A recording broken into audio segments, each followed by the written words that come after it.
This Volunteer Week, we want to say a huge thank you to all of our volunteers. For everything that you're helping us to do during the current crisis.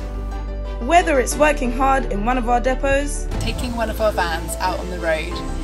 Everything you do is helping us get more food to more people at this difficult time.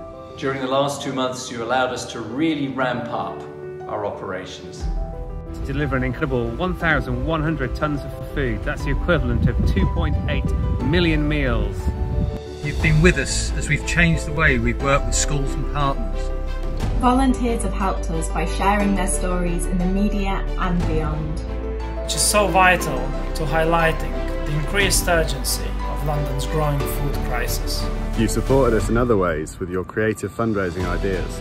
And helping our office teams with one-off projects and an increased workload. So we want to say an enormous thank you to all of our volunteers.